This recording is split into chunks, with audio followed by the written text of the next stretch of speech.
आपल्यामध्ये जर प्राणप्रधानता असेल आणि त्यामुळे आपल्यामध्ये मूड स्विंग्स होत असतील तर लक्षात घेण्याची गोष्ट अशी की हे हेलकावे जे आहेत प्राणशक्तीमुळे होणारे ते हेलकावे कमीत कमी म्हणजे 2 टोकाच्या मनस्थिती टाळून आपण समतोल वृत्तीमध्ये समत्वानी वागायचा कसा प्रयत्न करू शकतो हे पाहण्याकडे आता आपली दृष्टी असली पाहिजे.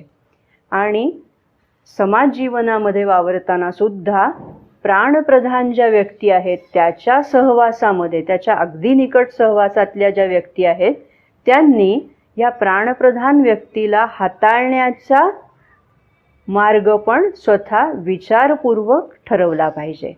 म्हणजे मग त्यातून जी उद्ध्वस्तता निर्माण होण्याची शक्यता आहे, आपल्याला ही उदाहरणं माहिती असतात बघा, की अगदी इच्छा वासना इतक्या टोकाला जातात की दारू प्यायला पैसे दिले नाहीत म्हणून आजीचा गळा आवळून खून केला. ही उदाहरणं वर्तमानपत्रामध्ये आपल्या वाचनात येतात. हे कशाचं अतिरेकाचं उदाहरण आहे? ही प्राणशक्ती नियंत्रित नसल्याचं उदाहरण आहे.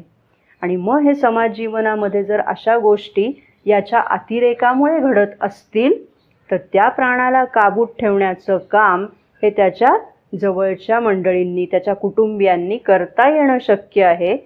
हे आपल्याला या सगळ्यातनं लक्षात घ्यायचं आहे.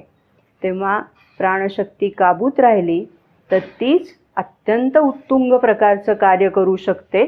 सैनिक देशासाठी जे लढतायत ते लढणारे सैनिक हे प्राणपणाने लढत असतात. आपण शब्द पण कसे नेमके वापरलेत बघा इथे.